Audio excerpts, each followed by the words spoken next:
જય જય ગરવી ગુજરાત. આજે 21 તારીખ અને પછી બાપુના ફાઉન્ડેશનની જે આજે સમૂહ લગ્નની તારીખ હતી તો અમે વિઝિટ લેવા પણ આવ્યા અને સ્વયંસેવકો લઈને આવ્યા અને કીધું અહીંયા કંઈ કામકાજ હોય તો એમાં અમે હાથ બટાવીએ. પણ સ્વયંસેવકો મિત્રો પણ એટલા બધા છે અને સ્વયંસેવક મિત્રોને અવારનવાર ફરતા ફરતા મારા તરફ ગામના મામા લોકલાડીલા મામા જે મામાને ફેસબુકથી ચાલે છે તો મામા મળી ગયા તો પછી મામા પાસે ભાણો આશીર્વાદ લે કે ન લે એટલા માટે મામાનું કંઈક ઇન્ટરવ્યુ ઇન્ટરવ્યુ શબ્દ નથી પણ બે શબ્દો મામાભાઈ કહી અને આપણે પ્રોત્સાહિત થઈએ. જય માતાજી. આપણે અહીંયા જે સમૂહ લગ્નની અંદર બાપુએ એક વિડીયો મૂક્યો હતો ને એક વિડીયો મેં પણ મૂક્યો હતો ભાઈ અમારા સ્વયંસેવકોની જરૂર છે. રાઈટ. પણ એટલો બધો પ્રેમ અવિરત મળ્યો, એટલા બધા સ્વયંસેવકો આજે આવી ગયા છે કે લગભગ 3,000 થી 4,000 અહીં સ્વયંસેવકો અહીં પહોંચી ચૂક્યા છે. રાઈટ. અને હજી બીજા અવિરત રસ્તામાં છે. તો આ જે બાપુ ઉપર પબ્લિકનો પ્રેમ, આ વિશ્વાસ, આ ફાઉન્ડેશનના કામ ઉપર વિશ્વાસ એ આજે આ સ્વયંસેવકોએ સાબિત કર્યું છે કે તમારી એક આકલિયાને આખા યુવા વર્ગ અમે તમારા માટે તૈયાર છે એવું આજે લાગી રહ્યું. તમને એવું લાગે અત્યારે લગ્ન ચાલુ છે, એટલું પબ્લિક ઓલરેડી અહીંયા થઈ ગયું છે. અને ખરેખર આ એક બાપુના ઉપર પબ્લિકનો વિશ્વાસ અને પ્રેમ જ છે કે આટલું બધું જે પબ્લિક દોડીને આવ્યું છે.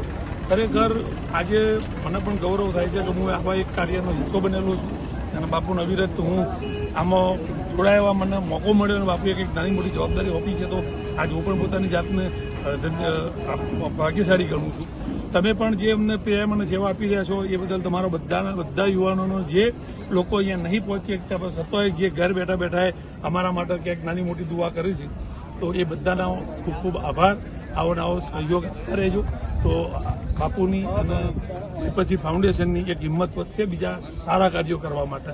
તો મળીએ આપણા એમ નહીં. તમે એક વાત અધૂરી મૂકી. ચલો બાપુ સાથે છે પણ પોપટ આહિર જે છે જે બનાવ્યું છે એમને ત્યાં પણ આ પોપટભાઈ આહિર ત્યાં પણ હાજરી આપો છો. સમજો કે એમના શેડ્યુલ ટાઈટ હોવા છતાં બંને જગ્યાએ હાજરી આપવી અને કામ કરવું. એકલું કામ નહીં, લોકોને પ્રોત્સાહિત કરવા. જો અમારે યુટ્યુબની વાત કરી તો કે ત્યાં આવી અને બે શબ્દો કહેવા, એટલે એ પણ એમની એક સારી એવી આદત છે. તો પોપટભાઈ આહિર પણ એક જબરજસ્ત સેવાનું યજ્ઞ કરી રહ્યા છે કે રોડ ઉપર જે મેન્ટલી ડિસ્ટર્બ છે, દુનિયા એને ગાંડા કહે છે, અમે એને પ્રભુજી કહીએ છીએ, એવા લોકોને પોપટભાઈ અત્યારે મહુવા બગુડાની બાજુમાં એમને એક આશ્રમ બનાવ્યો છે, બહુ 3 સ્ટાર હોટલ જેવો આશ્રમ બનાવ્યો છે, ત્યાં એમની સેવા કરી રહ્યા છે. તો એમાં પણ હું પાયાથી જોડાયેલો છું અને હંમેશા હું કહું છું કે મારા બે એક હૃદય છે ને એક ધબકારો છે. રાઈટ. પોપટભાઈ મારું હૃદય છે અને બાપુ એનો ધબકારો છે. અને આ કાર્યની અંદર જોડાઓ તો ગીતાજીને વાંચી હોય એને ખબર પડે કે કર્મથી મોટું કશું નહીં. તો કર્મ કરતા રહો અને ફળની આશા ના રાખો એવું ના કહેશો. આ રાખવાની જ, આપણે નોકરી કરી પગાર તો લેવાનો જ છે, એટલે એની આશા રાખી અને આપણે કામ કરતા રહીએ. જય માતાજી, જય. ઓકે, ધન્યવાદ.